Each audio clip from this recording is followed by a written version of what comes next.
Hello and welcome to a late night latte on Latte Firm. It is Monday, the 23rd of September, just gone 9 p.m. here in the UK, and it's 24 hours on from last night's game at the Etihad.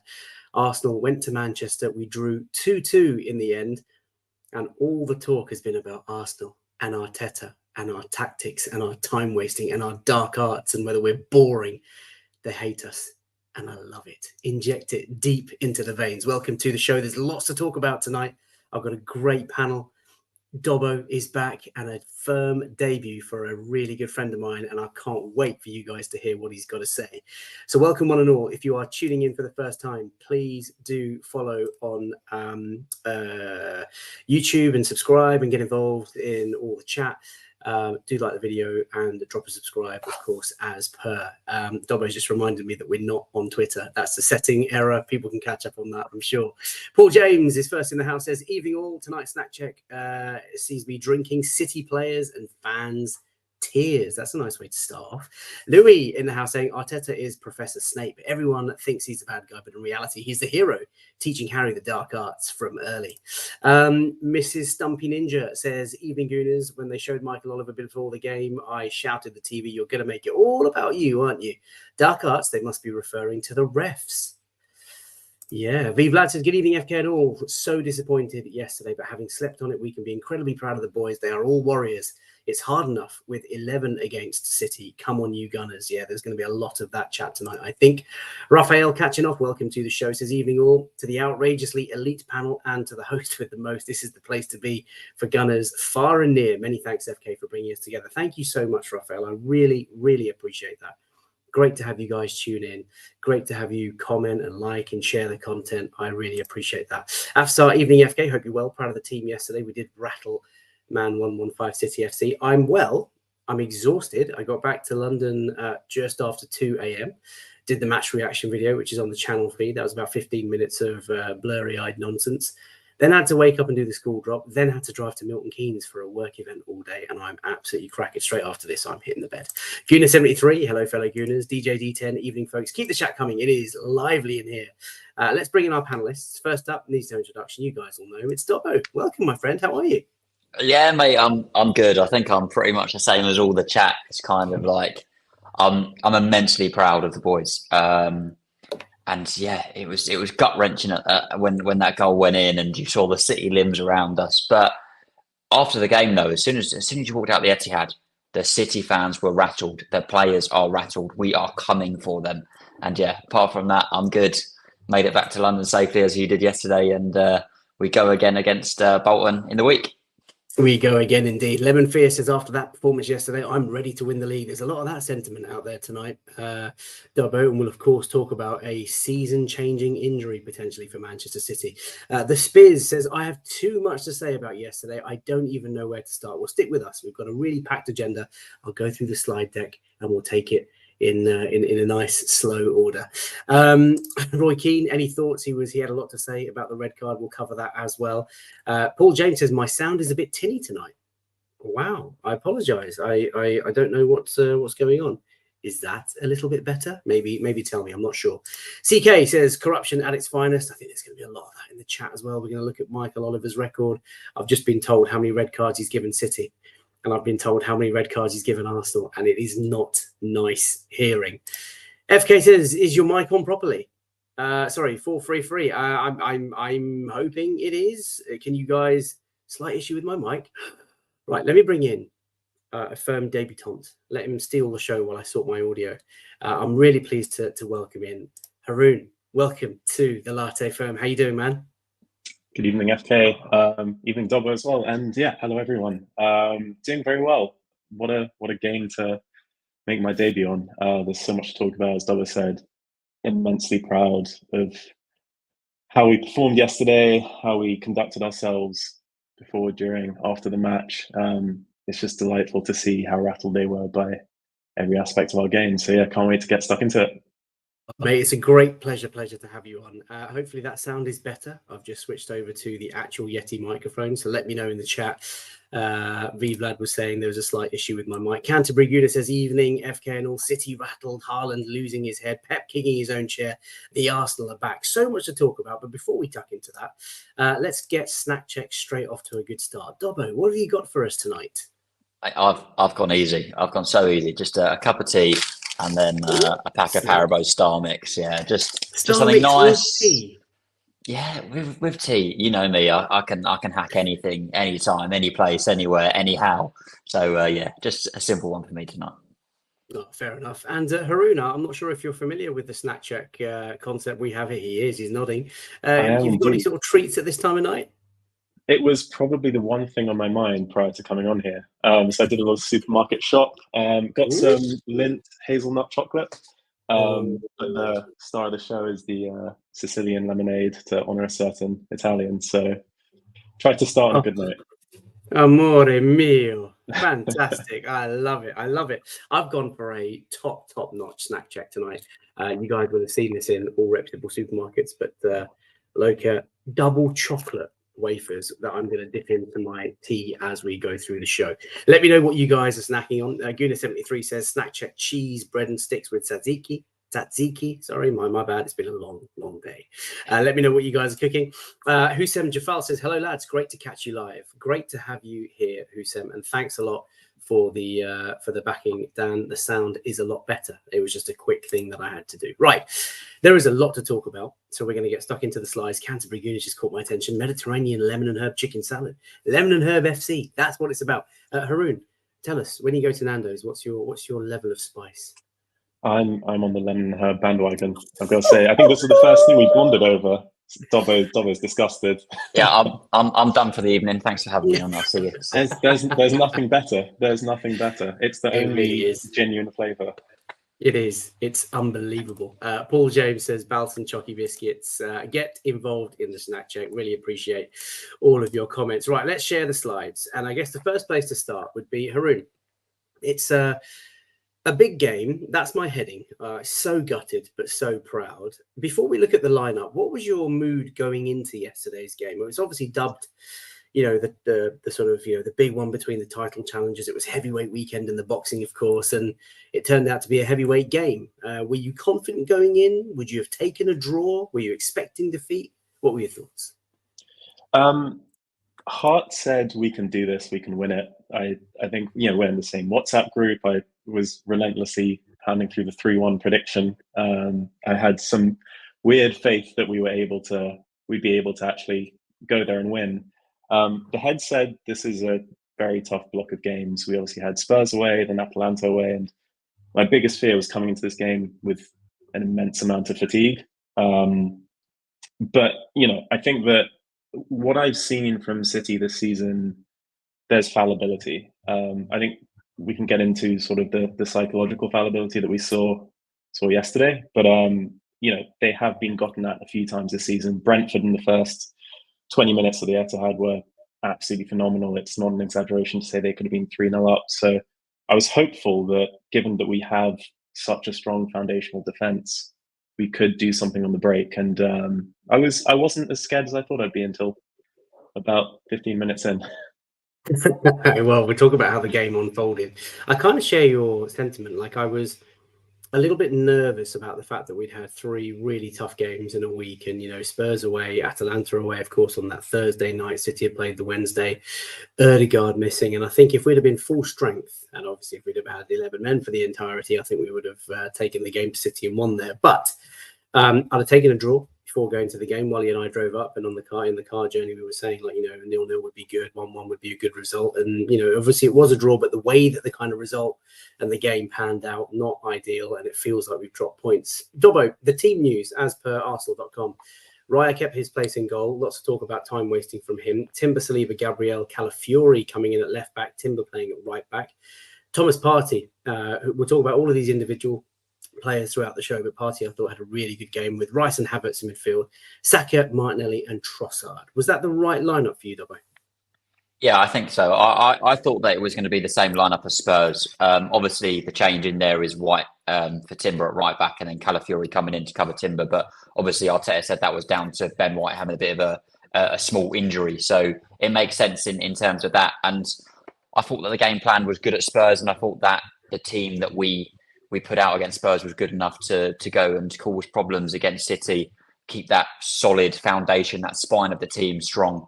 Obviously, Rice has come in against for Jorginho, but I think everyone expected that as well. So that's obviously the only other change. But yeah, I was a bit shocked to see Calafiori, but then obviously as soon as we knew that Ben White was injured, it was kind of like, yeah, that makes sense now. And Calafiori and Timber, I thought, were two of the best players on the pitch, in my opinion, for Arsenal. I thought they were superb. So it worked out very, very well. And yeah, a good team, and ended up getting a decent result and battled it for 90 minutes. And yeah, just very, very proud of them. Yeah, indeed. Harun, can I bring you in on the team lineup news? Obviously, the bench looking slightly slim, but Raheem Sterling was on the bench. Gabriel Jesus, of course, also a former City player. Jorginho, who had played really well, to be fair, in the North London derby. And, Ben White going down to the bench. I mean, were you surprised by any of those selections? I think White's the obvious one, and obviously, as Dobbo said, it transpires that there's a little knock there. And to be honest, it's nice to be in the position where we can actually take him out the firing line and not play him through those injuries like we have done before. In terms of the other players that could have been considered, Jorginho, I wouldn't say it was a massive surprise they didn't start, but Arteta does like that coach on the pitch, but it seemed like Jorginho was doing a fair bit of that from the sideline. Sterling doesn't really look up to speed based on the little cameo we've seen from the North London derby. I think that it's not really the right kind of game to get him into, in terms of just thinking back to what Arteta said about this game last season. You've got to concentrate for 30 passes going across you, and then if you lose the ball, you've got to concentrate for another 30. I think it takes a while to get locked into that mindset and mentality from where he's been. And Jesus, I think, he obviously started at Atalanta, still hasn't played a lot, but probably didn't do enough to justify selection from that match. So overall, going into this game, I was like, we look physically powered up. We have a phenomenal defense. But saying that, given Timber and Calafiori, Timber hasn't obviously played for over a year, and Calafiori is new to the setup.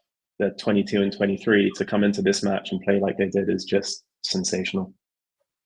The Fury coming in, Haroon, was probably my sort of shock moment. The team news filtered out as we were driving in towards the Etihad, and I sort of looked at Wally and was like, Calafiori, big game like this to go up against, potentially Savinho, Bernardo Silva, it's a game of enormous magnitude, and he's not played much time for Arsenal. How's he going to look? But he looked absolutely superb, and I'm talking in more ways than one. Let's go straight to the to chat. Captain Kurimbo, Angel Delight, Butterscotch. Just hand me the snack check crown now. I love that. Guden73 says, been waiting for Calafiori to start, and although he started off a little off the pace, he soon acclimatized and performed like a monster. And Paul James saying 3 away games, 7 points, unbeaten in the league, and we've not even got out of second gear. I don't even think we're in second gear. I think we're still in first gear. We've got so many players to come back, and of course the skip. Oh, when he's back, we're going to be absolutely cooking. V Vlad says, I'm so glad we're able to actually rest Ben White. Wouldn't have happened last season. I think that's what Arteta was doing by stacking his defensive options, and it's going to prove to be very valuable to us. Right, let's crack on into the match stats, key moments. So this courtesy of PremierLeague.com, of course, and Opta Analyst. Dobbo, immediately, the match stats are very dominant, very one-sided. We're going to talk about the shots that City had in the second half. We'll talk about the dominance. We'll talk about the red card, of course. But the headline news, 2 apiece, XG 2.16 for City in the end, 0.65 for Arsenal. They have 33 shots on goal, though, loads of them from outside the box, upwards and waywards. We had 5. 11 on target for City, 3 for us, and they absolutely bossed possession. But Dobbo, just going back to Haroon's points, that first 15 minutes, I thought City came out of the blocks. They were trying to stick it in us. They were trying to bully us. They obviously got off to a great start. Erling Haaland, 9 minutes on the clock. Talk us through how you saw that moment and what it meant to you in the stadium. Yeah, it was, I think just kind of from the first moment, City they started very quickly, and they like to do that in the big games. They like to start quickly and try and get a foothold in the game and potentially an early goal. And that's what they did. I think Calafiori was a little bit suspect for the first goal, to be honest, from my point of view. Savinho is a very, very good player. I was very impressed by him, to be fair. Very technical, was always looking to take his man on, try and make something happen. So credit to him as well. But then again, it's such a big game to come into, and Calafiori, in the end, he made up for that slight error, and he wasn't the sole reason for that goal. So obviously he got spun, and then it kind of happened almost similar to the other week at the Emirates for the Brighton goal, where Gabriel and Saliba just had a bit too much of a gap between them. But I think it just happened so quickly that they just weren't able to adjust. And Haaland is so good at having that one moment he sees where the space is, that kind of half, even if it's half a metre of space, he will find that space and he will punish you. And he did that. I think Gabriel potentially could have stepped up a little bit as well. I think if he had stepped up one more step, then Haaland would have been offside when you look at the kind of defensive line. But City got their early goal. But then after that, it was just for Arsenal. It's in these big games, you just got to stay in it until you can get a foothold in the game. And that's what we did. And eventually we got a foothold in the game.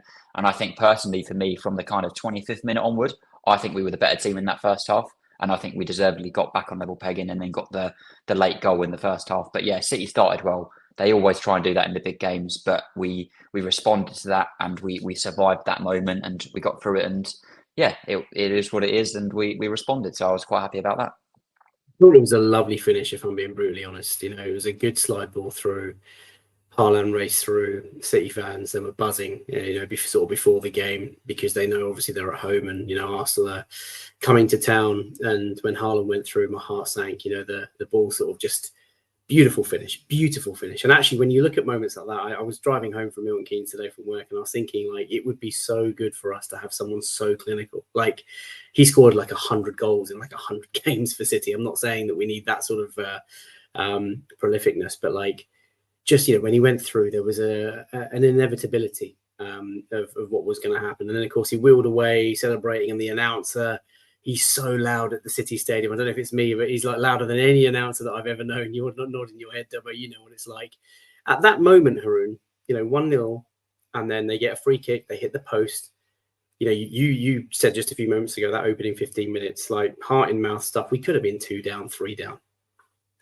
Yeah, like it felt very April 2023, and I think it was a crossroads for the team. I think some matches are bigger than just the game themselves. You've got to sort of lead with a statement, and I think that was a point where we could have capitulated. You know, they were physical, they were technically dominant, and they were absolutely all over us. And a lot of teams in that situation would go 2-0 down, 3-0 down.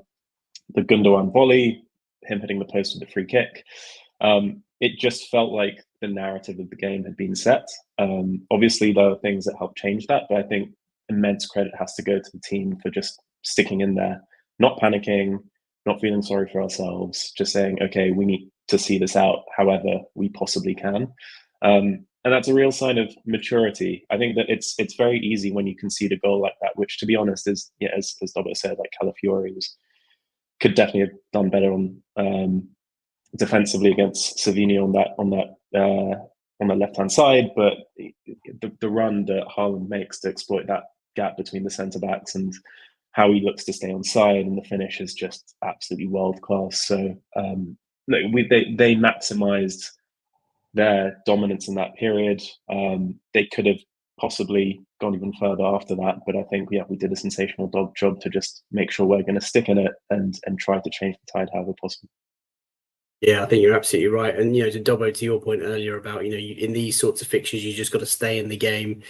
There was a moment, a key moment, a pivotal moment that really impacted Manchester City and could impact the rest of the season, because Rodrigo, the brick shit house, unbelievable midfielder, probably the best 6 in the world, right? You know, let's be honest. He drives Manchester City, phenomenal player. We were in the ground, Dobbo, and, you know, when the moment he goes down and there's a lot of attention, you're kind of in the moment. You know, you never wish an injury on anyone, but in the moment you're kind of thinking, oh, I hope that's him done for the game, because yeah, you're thinking that's a significant weakness for them. Obviously, it's, you know, sad to see that he could potentially be out for the whole season, but like, it was a real important moment, because after that, you know, they lost their asses and they absolutely shit themselves. But what was that moment? I mean, that's for him to go off like that and then get subbed on. All of a sudden, you know, the Arsenal boys probably perk up as well a little bit. Yeah, and it was very interesting in the ground, isn't it? Because you kind of see the reaction live of both sets of fans. The Arsenal fans obviously giving it all of this to the Man City fans, doing the kind of substitution signal that Rodri did as soon as he stood up.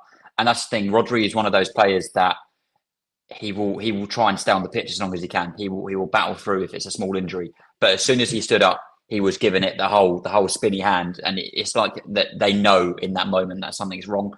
And it was almost like a stunned silence from the City fans as well. It was almost like you could just hear a pin drop for a second, because everyone was kind of thinking, Christ, this has just happened. This could be a pivotal moment, not just in this match, but the way he went down, the way the City players kind of rushed over the medical attention. It was like this could be a big moment in the season. And obviously with the news that it is ACL, it is a big moment in the season in kind of retrospect. But I think as well, that was a turning point for the Arsenal players to say, okay, there's a vulnerability here now. They've lost the kind of the key bit in the middle of the spine of their team. Let's try and kind of go for their throats now and try and get a foothold back in this game. And that's what we did. It was a bit of a turning point, and the players responded to it, the fans responded to it. And I think kind of from that, like I said, that 25th minute where Calafiori kind of just after Calafiori got that goal, which was our first kind of real sniff at goal, in my opinion. We turned a corner. We were keeping possession better. Our press was even better. We were pushing higher up the pitch. We were trying to kind of force some problems. And it was a big moment, a big player. And it's unfortunate that it's an ACL. It could have happened to anyone. We had it with Timber last season, but it could be a really, really pivotal thing going forward. Haroon Flipdoc in the chat says City lost their heads and Rodri is now out for a significant amount of time. This is our time, he says. It's our season to take the crown. I mean, just how big a loss is Rodri for City? I mean, the guy is a phenomenal footballer, but surely City have got the strength in depth to cover for this guy. I think some players and teams are just irreplaceable. You know, we talk about it with our skipper. You think we lose him for a period of time, and we can hypothesize different ways to play without him, but you know, no one can ultimately replace the things that he does. And it's very much the case with Rodri, who arguably could end up winning the Ballon d'Or in a couple of weeks. He's an absolutely formidable player. I think they brought on Kovacic, was it, in replacement of him? I mean, a decent player, very good player, but absolutely not the same. I think this guy's a Swiss Army knife. He's an ever present in all of their successful moments, and very American sporting term, but he's come up with the clutch moments as well for them when they've absolutely needed it, and that is a gold dust that you just can't replace. So if it is an ACL, and it is obviously then going to be the season, it's going to be hard to see how they replace that. And I think that, you know, I wasn't at the match, but you could feel that tide shift. You could sense it from just hearing the difference in the crowd when he went off. And I think that sense of fallibility only increased when he was off the pitch. Yeah, and I think you're quite right. Vlad summed it up quite nicely. He's an absolute prick, but let's be honest, he's one of the best in the world. It's a massive opportunity for us. Essentially. DJ D10 saying, surprisingly, they don't seem to have missed him that much this season. Last season, they didn't win a game without him, if I remember correctly. Yeah, he's got a real good influence on this team and that club. The breakthrough did come through. Haroon, sticking with you. Mamma mia, what a goal this was, man. I mean, we broke very quickly down that left-hand side. Martinelli kind of, teeing it off to Calafiori, who, to be fair, if you're a loyal viewer of this channel, ladies and gents, boys and girls in the chat, and hundreds of you have tuned in already, you will know that in the breakdown we talked about, this guy's got a strike. He carries the ball. He loves to find himself in the final third. Haroon, what a goal. What a goal. Talk me through. It's just unbelievable. I mean, he got all of the build-up in terms of talking about his aura, the way he plays, his swagger, his style. And you really just hope that this is the kind of way that this player announces himself for the team. To do that, to strike that ball so cleanly. I mean, that was pretty much the only place he could have hit the ball. I mean, there wasn't an opportunity to take a touch, to go on the other side of Ederson. That was the post of Sam, and he had to go for that. And it was absolutely sensational. I think it's also worth calling out the assist. I'm thrilled for Martinelli to get that. Obviously, the pass itself isn't a spectacular one, but it sets on a plate where Calafiori just has to walk in on it. But what we saw from Martinelli in the build-up to the goal was fantastic. It was a sense of urgency, a sense of threat that it's just great to see back in his game. But you couldn't dream of a better way for Calafiori to start his Arsenal career in that fashion. I think that the celebration as well was fantastic to see him run over to the manager. You can tell there's a real bond between the two, even from the announcement video. And look, who knows what his ceiling will be. I think he's an absolutely formidable talent. He gives us a lot on the ball. He gives us a physical presence off it. I don't think Arteta could have designed a perfect left back, even if he tried beyond this guy. I think you'll find when Calafiori went running to Arteta and he's pointing at someone in the crowd who's pointing at me, obviously. Dobbo, there's a really interesting sort of angle where you see Calafiori hit the shot and he actually turns away to run off celebrating before the ball's actually, landed in the sort of top side netting. Yeah. What a strike. Did you expect this? I mean, as Flipdog says in the chat, Nima called it in the breakdown. He said that this ball striking ability of this boy is phenomenal. No, I didn't expect it, just because it was kind of one of those moments where you thought it was almost across, and from the angle that the away end is as well, it's just the perfect angle. You're kind of sitting almost opposite towards it, like at the opposite ends where the action area was, and you just kind of see the ball sail, and then there's that kind of split second where you're thinking, shit, this is going in, and then just absolute eruption. I couldn't believe what I'd seen. Like, kind of after the celebrations kind of happened, everyone was kind of looking around thinking, did that just happen? Did Calafiori just announce himself like that at the Etihad in a crunch game? But yeah, it just shows that we've got a real player with character who is not scared to take on the opportunity when he sees it.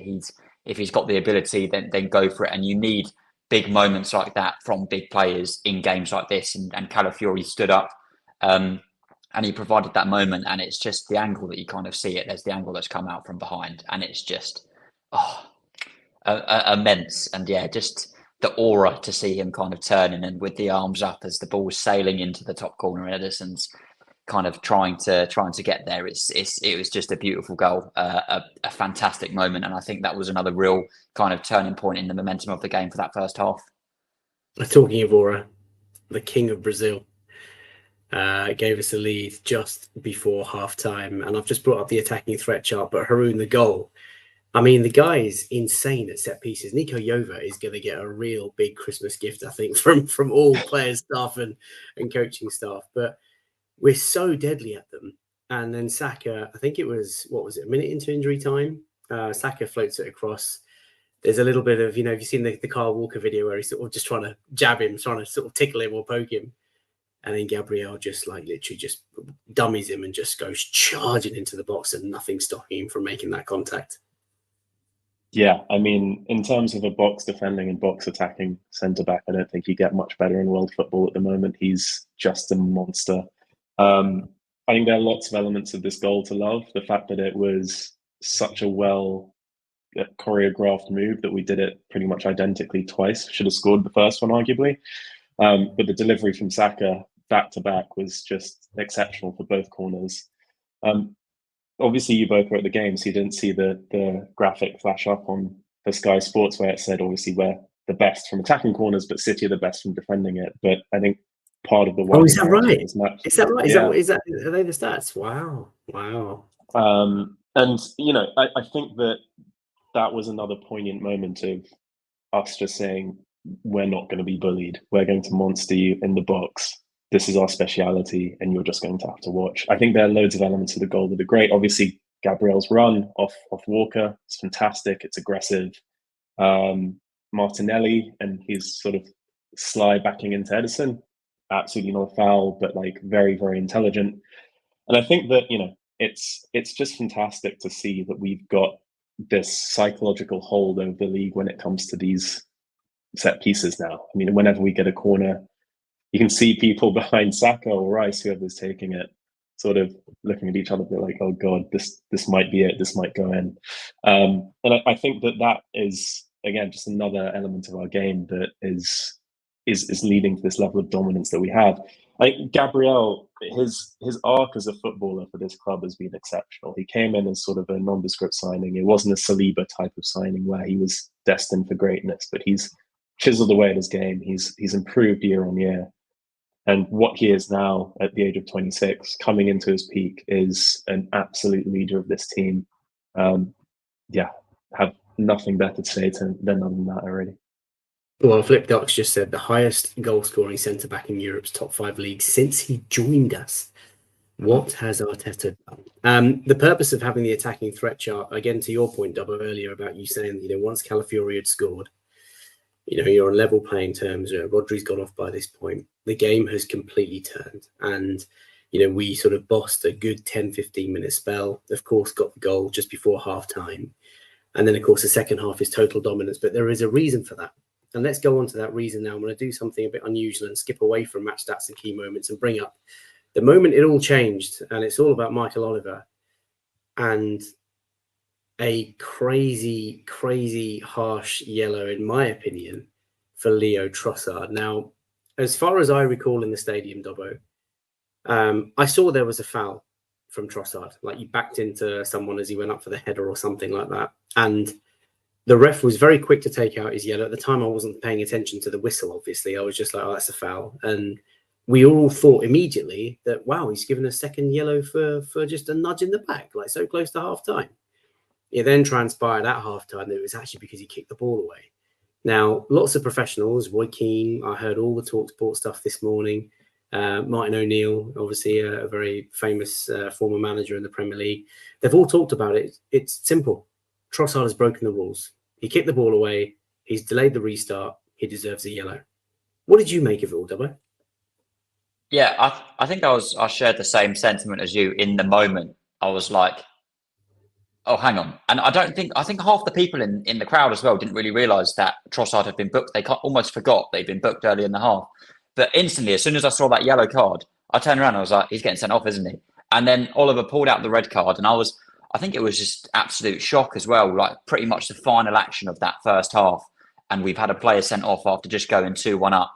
And you just know that changes the game in that moment. Obviously, I didn't really know how to feel in the stadium at the time, because it's one of those where it's like, have we missed something that we've not seen? That's kind of, you can see a bit better on the replays of the TV coverage where they can explain what's happened. Has Oliver seen something else that we've not seen? It was kind of like one of those moments, because sometimes you don't get the full story in the stadium. And then obviously people were saying, oh, he got sent off for kicking the ball away. And I was thinking, what? He didn't kick the ball away. Realistically, it's not a kind of a typical instance where you think, okay, the play has stopped, and to stop them taking the free kick, he's then kicked the ball away very, very kind of intentionally 5-10 seconds after the whistle. That's kind of how you see it being done. That was the docu incident that you've got on the screen. It was kind of like that. And I remember everyone in the away end screaming, saying, hang on, why is this not a yellow card? Because we'd seen it just a few weeks prior in the home game against Brighton. There's been a massive kind of controversy over it. And it just goes to show the inconsistency. And now that I've kind of sat here and had a bit of a level head and managed to think about it, I've watched the situation back. I can't believe that they have sent him off for kicking the ball away, because when you actually watch it, he is in the action of kicking the ball when the whistle is blown. It is 0.84 seconds from the whistle being blown to Trossard kicking the ball. And then one of the pundits said, I can't remember who it was, said, oh, but Trossard, his ability, he wouldn't kick the ball like that because he knows Martinelli's there. But when you watch where the ball lands, that's exactly the space that Martinelli was running into. It doesn't matter how he kicks it. He was clearly setting up Martinelli for the counter-attack, because when you look at where Martinelli is in context to Walker, he is 5 yards in front of him, and he would have been on a breakaway for a 1v1 in the last second of the game. And I just don't get it. There's no consistency. I think that's the real problem. If he had kind of penalised Doku earlier, then I can see the argument saying that he can kind of justify it a little bit, in the sense that he did kick the ball away. But you've got to understand the context of the situation. Just last season, he kept Kovacic on the pitch because he didn't want to influence a big game and ruin the game. He didn't want to over-ref the game. And that's what they said in the referee breakdown last season. That's what Howard Webb said Michael Oliver had discussed with the VAR, why they didn't send him off. And arguably what Kovacic did at the Emirates last season, he had one foul that was worthy of a red card, in my opinion, a straight red, the first one. And the second one was absolutely a second yellow. And we let it go in the moment.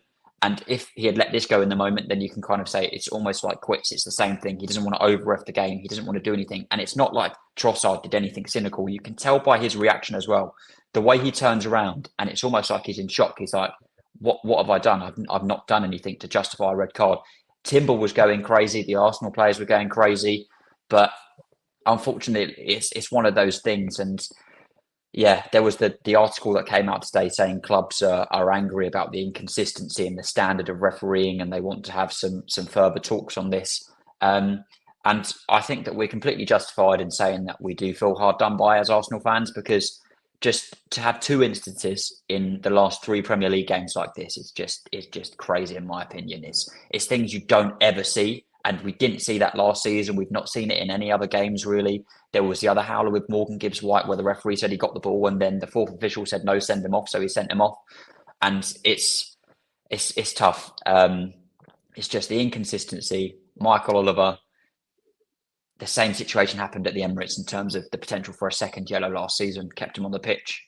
But because we're wearing a cannon on the front of our red Arsenal top, he's decided to send him off. But it changed the game. It was what it was. And the second half transpired how it was. And we had to deal with it. But the problem is this can't keep going on. This can't keep going on because it's just insane. I don't think it was right, but I could ramble on for ages. So I'll leave it there. I don't think it was the right decision. And I think something seriously needs to change. I think there needs to be a big push from everyone in football to kind of get the levels at least consistent, because that's all we ask for, just consistency. Even if it's bad, be consistently bad. Well, I saw something about the inconsistencies and how just because other decisions haven't been called out, just because other moments like this haven't been called out, doesn't mean that you automatically don't give other fouls. I mean, by the letter of the law, it was a yellow because he's delayed the start. By the letter of the law, he's kicked the ball away, irrespective of how quick it was after the whistle and whether he thought it was half time, because it was quite late into injury time. But it is frustrating to see. And V Vlad made a really good point here, Haroon. Like, I don't understand why the priority is on the delay of the restart. Like, this was never an issue.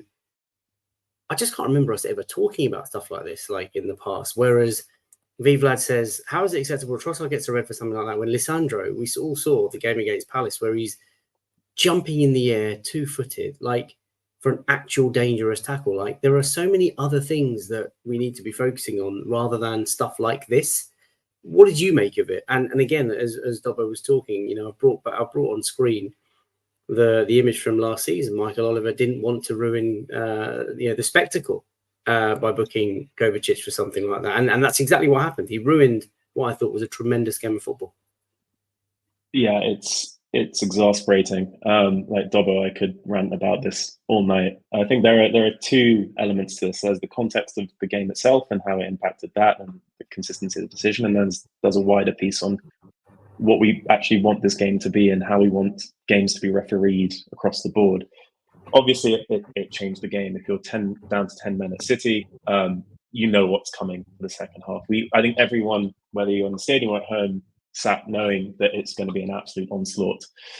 And obviously it ruined the spectacle. I think the incident itself is closer to the Van Persie Nou Camp incident than the Rice incident, in that it's a follow through of an action that any footballer would do. He wasn't, as Dobbo said, this isn't 10, 15 seconds after a foul's been called and he's kicked the ball away petulantly. I too believe that he was looking to play in Martinelli, or at the very least just clear the ball, because he knew that half time was approaching, given that we'd already played 7 minutes of added time at the end of the half. There wasn't a need to make this decision. I think that going to the point of consistency, I don't want Doku booked for what he did. I also don't want Trossard booked for what he did. I think it's a ridiculous element of the game, and there's a solution that exists for it already. Stoppage time. Or if that's not doing the job, figure out a different way, whether it's stopping the clock whenever the ball's not in play, fine. But to take the decision to remove a player from the pitch, in my mind, has to be an egregious level of action from the player. You're either trying to break someone's leg, or you have time wasted in a way that is so outlandish and outrageous that the referee has no choice. it has to be, the bar has to be different. And it's bizarre that, bringing up, I think it was V-Vlad who said the Lissandro tackle. Yeah, how is that not a red card, but this is enough to say, I want to play off the pitch? Lissandro is endangering another player. Dean Henderson, the Crystal Palace goalkeeper, got the same punishment as him, a yellow card, for saying that's not a good decision. And I think this goes down to the wider point of where we want this game to go. Howard Webb has clearly put in place this notion that it's all about the referees. And I'm not one to say there's a conspiracy against Arsenal. Referees are out to get Arsenal, but it's immensely hard to take when you see this incident follow the Rice incident, and as Dobber said, this isn't being applied to any other football club. And I think it is at these points where you've got to remove the partisan nature of football and say, if I saw this happen in a game between Tottenham and Southampton, and it was a doggy getting a second yellow for this, I wouldn't be as upset as if it was an Arsenal player, but I'd say that was a ridiculous decision. And I think clubs need to band together, fans need to band together to say, this is just not what we want. And ultimately, the frustrating thing is when you see the post-match analysis from pundits, they're not plugging that line. They're actually saying, oh, well, this ridiculous point of the letter of the law, as if like the law is applied without context. And it's just this strict thing. Otherwise, I think that it is on them as well to say, we don't want the game to go this way. We wouldn't want to be refereed this way as players. And I think until that narrative starts to spread into the media, it's not much is going to change. And to be honest, I don't think much is going to change as it is. I think PGML have a grip about how they want to manage games. They have a directive every year. There was the crowding referees directive, I think it was last year or the year before. You should have seen City's players after the Calafiori goal, 8 players around the referee. It now doesn't exist. So I think it's beyond frustrating because of how it absolutely destroys the spectacle and changes the way in which we have to play. At that point was a spectacular game. I mean, the final point I'd make on it is that the dominance we had going into the end of the match.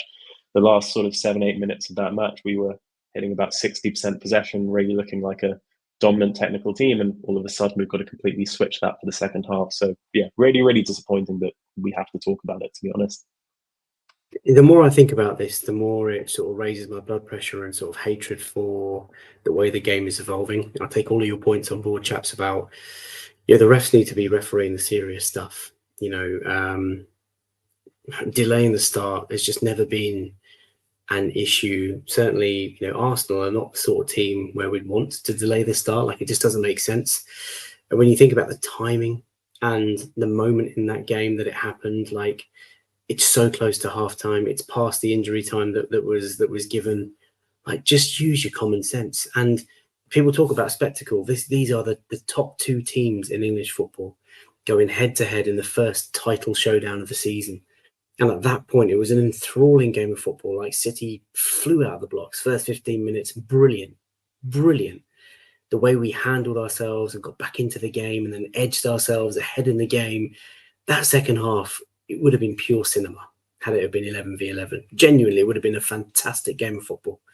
And in the end, a decision like that, just to stick to the letter of the law, in that circumstance, it doesn't give you much room to not think that there's something more deliberate. And actually, Eileen, who's a very loyal viewer of the Latte firm content that we have, sent an image earlier saying that in 47 matches that Michael Oliver has reffed Manchester City, not one red card.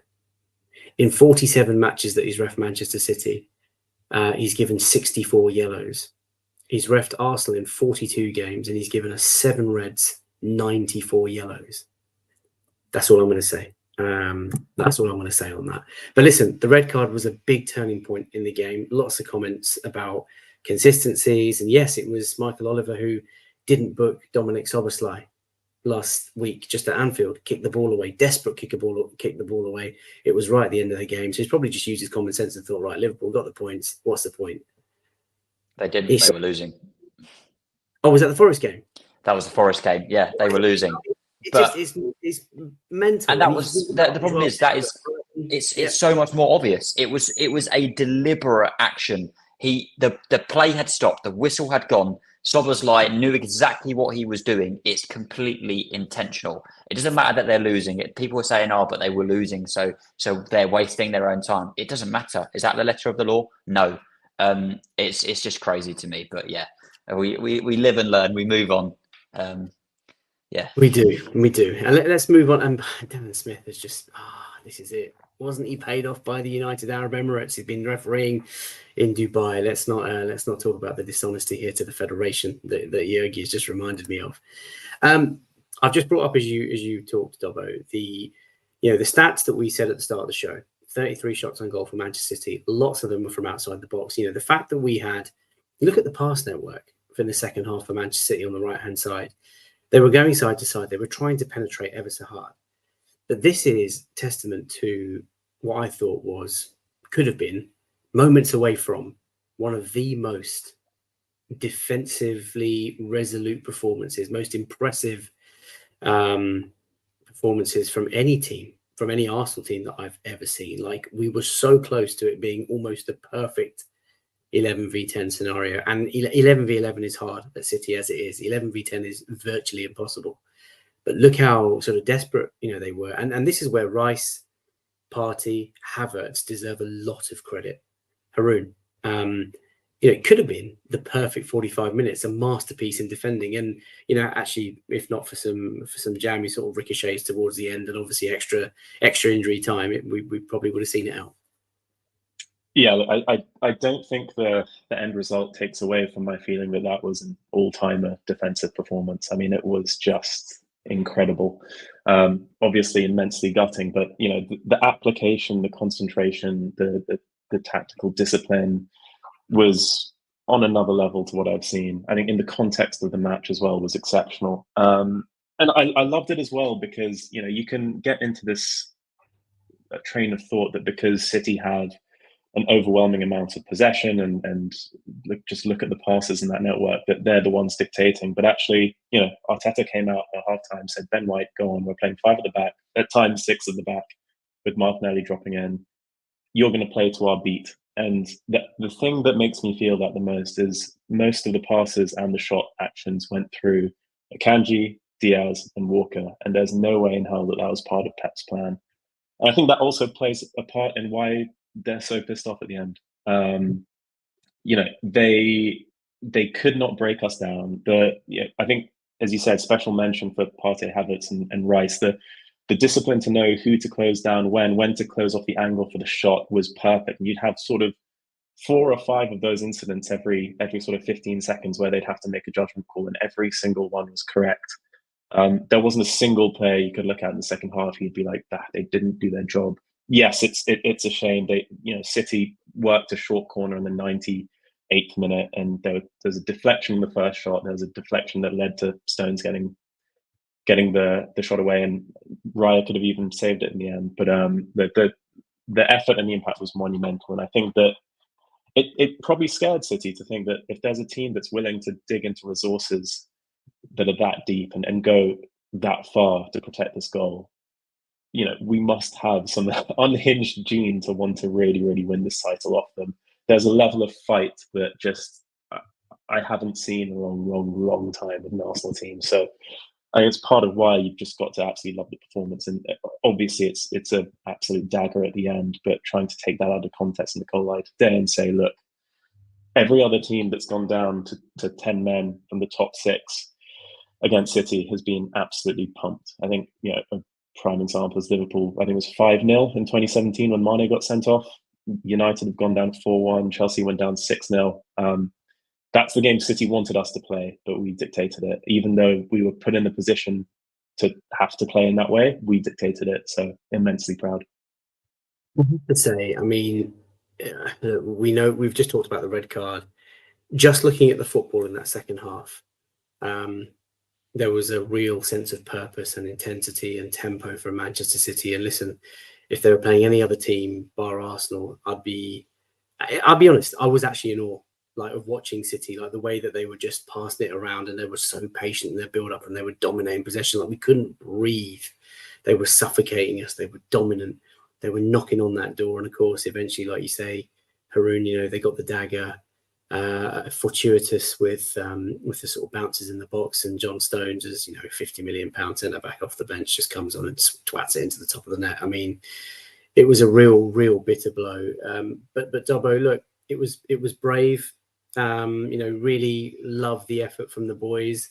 Unfortunately, it wasn't quite enough, and City were celebrating. The point that I want to ask you, Dobbo, is, I mean, obviously, as someone in the ground, so many City fans had left the stadium like before injury time had gone up, and I can't imagine. It's a game of enormous magnitude. Like, if we were trailing against City at the Emirates and we knew that injury time was coming, like, leaving would not cross my mind. So many people had gone. Was that weird for you, Dobbo? Did you notice that as well?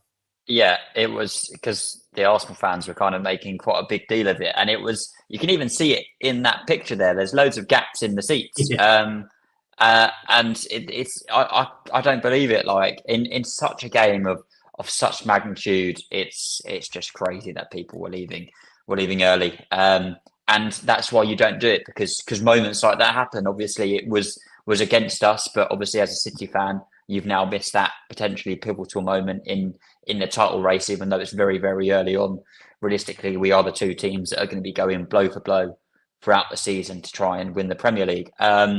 And you've left in that moment, and I just find it obscene, crazy. And yeah, they missed that moment, and that's on them. But yeah, it was for us, it was an absolute dagger. It was very, very hard to kind of take in the moment, and just that kind of image that you had kind of on was it just showed how in every action we were chucking bodies at the ball. We were resolute in that picture. Every single Arsenal player in that picture was on the floor because they tried to chuck their body at the ball.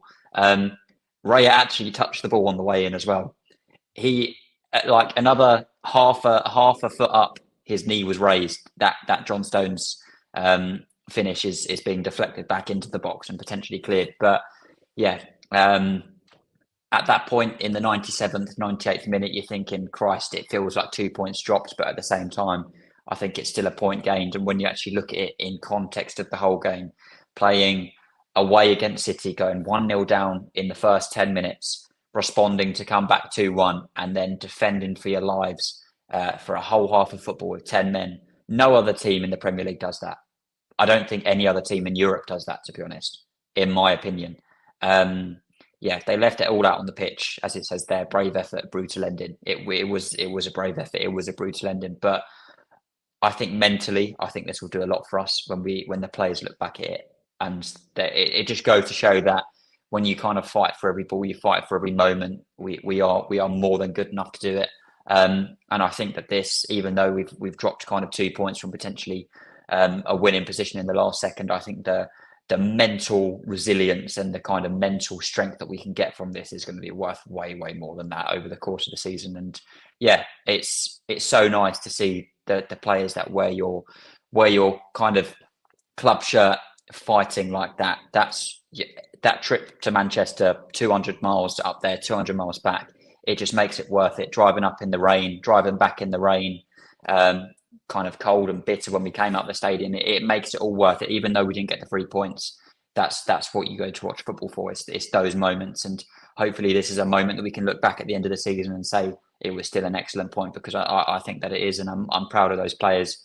Proud to call myself an Arsenal fan, and just by the reactions, we were disappointed leaving the Etihad with a point with 10 men. City fans were celebrating like they'd won the league after equalising in the last second. So it just shows how far the standards have come at Arsenal.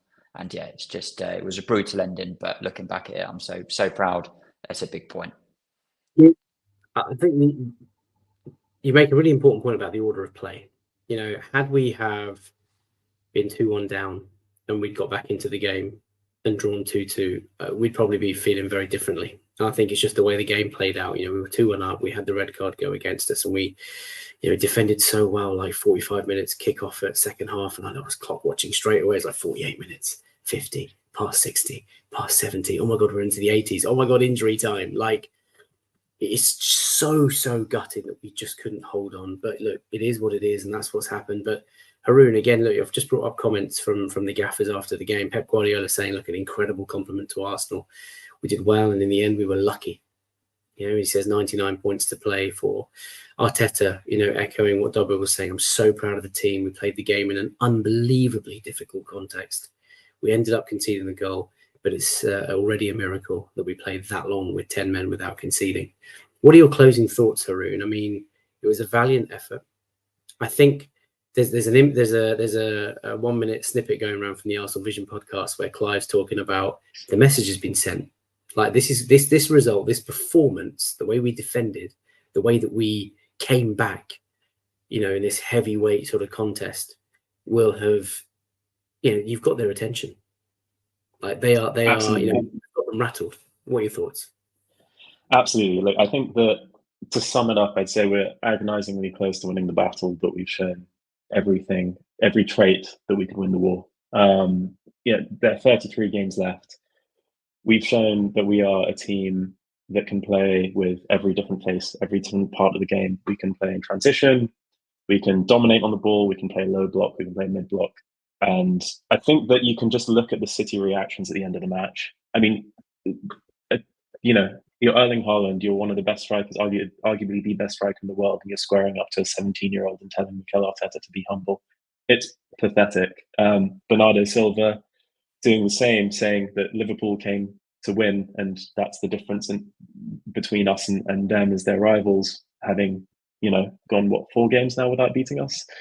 And you can also see by our reactions to them trying to rattle us, by the way they walked around us, we just weren't rising to the bait. I feel there's this inner confidence inside the fan base and the players that actually we went there, and red card aside, we were turning the tide, and we were the team on that pitch that were owning and dictating how this game is played. And I think the values of what we are as a club were laid bare as well. Like, we are now toe to toe with the team that has manufactured every possible opening. Fair or not will be determined in a court, but we are there, having done it the right way. And I think one thing that really, really sits or grates with the City fans and the City players is the lack of respect that they get for their success on the pitch. I think there's a feeling that A, we are coming, and B, when we do arrive, we will get that recognition because of the way that we've done things. And you look at the ages of these players, you look at how we play, you look at the kind of philosophy of this team. You've just got to be spectacularly proud. There'll never be a situation where a 98th minute goal being conceded doesn't hurt. But I think in the cold light of day, with what's happened to Rodri, with the fact that we're through an immensely difficult block of games, I think on the kind of schedule ranking where we had the second hardest after West Ham, we're 2 points behind them. We're sitting pretty. We've got 4 home games in a row now. We'll then have an international break. We'll have Marino back after that. The wider context is looking fantastic. And I think that, as I said at the beginning, some games are more than the match itself. There's a bigger sort of statement to make. And I think that, we've really done that spectacularly well. Mate, I can't agree with your words more. I mean, Flipdoc has just said, no matter the result, we've rattled them mentally in their home. They resorted to bullying 17-year-olds and PR interviews, belittling us rent-free, he says. Can we just talk about the rivalry? Because it seems to be simmering quite nicely. The whole Gabriel Haaland, we'll talk about Bernardo Silva in just a second to wrap up the show. But there was a moment, obviously, where, they're all coming together. When City had scored that goal, Haroon, Haaland, if you've not noticed, took the ball and sort of bounced it at Gabriel's sort of head, but from behind, where Gabriel wouldn't have seen it. There's a bit of spice in this fixture. And then, of course, Bernardo Silva sort of, comparing us to Liverpool, the Liverpool team that won one Premier League title in over 30 years, and how they always came to win when they wanted to play us. I mean, mate, we wanted to win yesterday, believe me, but the ref fucked us over and we had to hang on. I mean, that's literally as simple as it is. Is this something that you like to see? I mean, we've all lived through the sort of I lived through the United Arsenal days and the Fergie Wenger days, Pizzagate, all that stuff. I quite like this heat. Yeah, no, when your rivals like you, you're on the downslide. So it's great to have this element. On the Haaland incident with Gabriel, I think that's not one that bothers me as much, to be honest. I think that if you saw Ben White do that, you'd feel pretty good about it.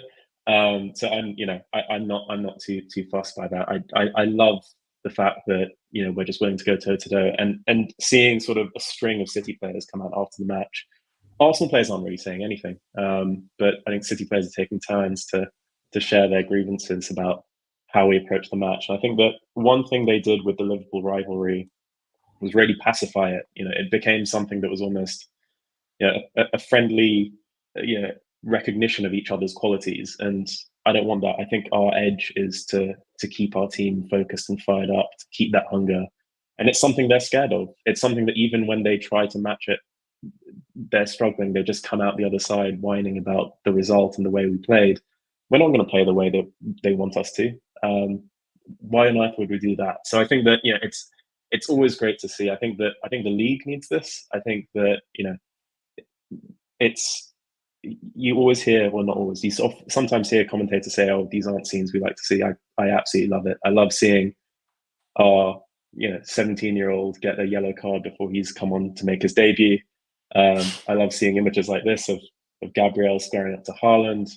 I think that it's fantastic. It's in a controlled manner. We don't want to get to a point where it's dictating how we think and how we play and affecting our game. But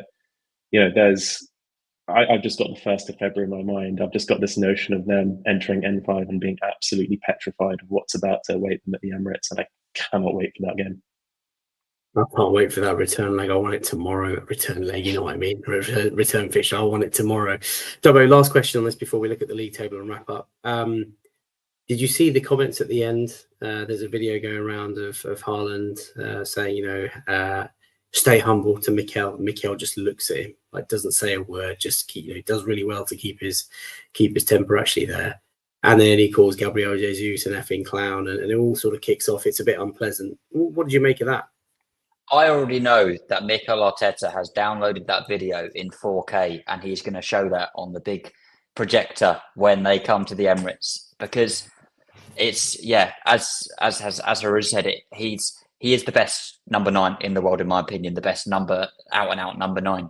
And he was rattled. He was rattled by Arteta. He was rattled by our centre backs. He was rattled by our 17-year-old academy product that had to come on because we had so many players going down injured with cramp because we put in such a shift. And the reason that Liverpool and City didn't have that kind of that rivalry is because City just had the edge on them every single time, pretty much over the course of the season. They were almost kind of little broed. And the one season that Liverpool did win it was when City dropped off and Liverpool had an insane season. So it was kind of a combination of the two. It's the last time that Liverpool won at the Etihad was 2015, was the same time that Arsenal won at the Etihad. That's the last time we won at the Etihad, 2015 as well, in the Premier League. So it just goes to show that we didn't go there to draw. We went there to win. We went there to be competitive. We've got that. We've not got that soft underbelly anymore. We can do anything that we need. We can sit back. We can play on the counter. We can press high. We can play any way, technically and tactically and physically. We are up there now with the best, with the very, very best. And City don't like that. They don't like the fact that their dominance is now being genuinely challenged. And I think that it's something that they know has been coming for a couple of seasons now. I know we haven't quite managed to get it over the line, but it's the way that the Arsenal players spoke as well in the week. Saliba came out with the interview and said, we don't want to be second. We don't want to be third. We don't want to be fourth. We are here to win the Premier League. Saka's come out and said, we don't go into any game not wanting to win the game. I train, I play to win every single game. And it's that mentality has now been switched in the Arsenal players. And you saw it with Lewis Skelly. He was happy to square up to Haaland, a 17-year-old who's been involved in the first team. He knows what the standards are. He knows the hunger. He can feel it. And he came on that pitch and he didn't look out of place. He didn't look out of place in the way that he set himself and the way that he went about his business, and the fact that he was happy to square up to Haaland, who's won several golden boots, scored 100 goals for City already, won the Champions League, won the treble, won the Premier League a couple of times. He's not scared of that. And that's the mentality that our players have.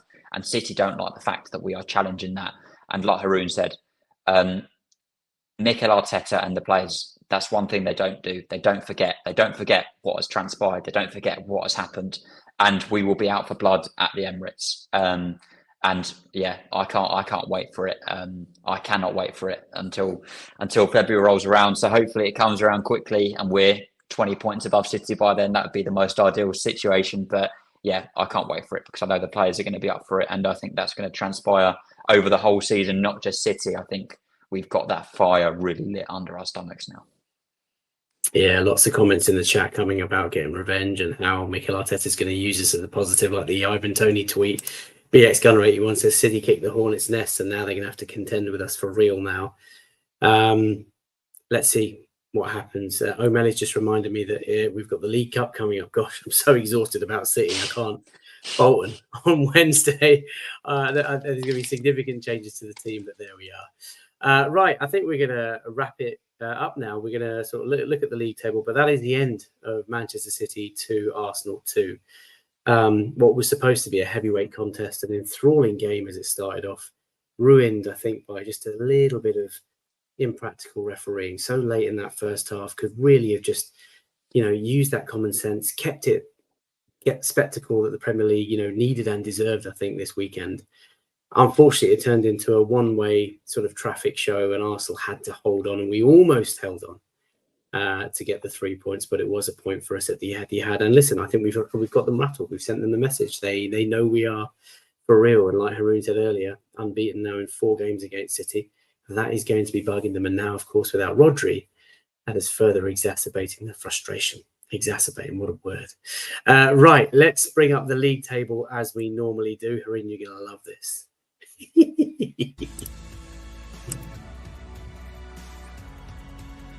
Right.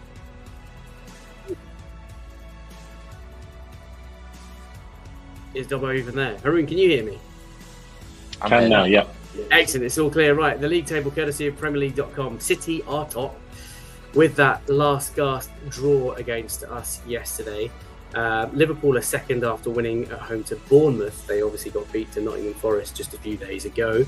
Aston Villa, under Unai Emery, won their Midlands derby against Wolves, 3-1 at Villa Park. They are now in third. And there's Arsenal. Oh, so familiar fourth place territory. Chelsea have climbed rapidly. They won 3-0 away at West Ham, made very light work of them. I wonder if Chelsea are going to enjoy a bit of a resurgence this season. Newcastle United, who did Newcastle play? I think they were away to Fulham. The Hale Boys did the job, didn't they? Reece Nelson, Smith Rowe, etc., etc. They are now in 6th. Brighton, who had such an impressive start to the season, drawing at home to Nottingham Forest yesterday, will have seen them sink to 7th. And as we scroll down the table, there's Fulham, edging ahead of the scum. United, top of the bottom half. They drew to Crystal Palace at Sellers Park in the Saturday night late kickoff. And Everton are no longer bottom, thanks to Wolves, who, of course, lost to Villa. That's the bottom half of the table. Well, listen, it's been a real pleasure. The league table, it's quite early to kind of do these things, but it's beginning to kind of like simmer up. And Manchester City leading the way, Liverpool in 2nd, Arsenal in 4th. It's going to be a long old season, chaps, but it's really exciting to kind of see. Haroon, your first time with us tonight. Have you enjoyed that? It's been phenomenal. I was waiting for the table moment all night, so that plus the snack check, I feel like I've ticked the Latte firm bingo card, and absolutely sensational. Oh, I appreciate that, man. Goodness73 says happy with the table, considering everybody loves the jingle, really. If anybody wants to follow Haroon, he is available on X, and I'm so sorry I must have just slipped my mind to stream on X, because we would have had thousands of viewers on there. We've had hundreds watching live on YouTube tonight. Thank you so much for all of your support. If you do want to like the video, that's a massive help, and drop a subscribe. And I will say a warm welcome to Amy Gibson, who has signed up to become a Latte Firm Patreon member.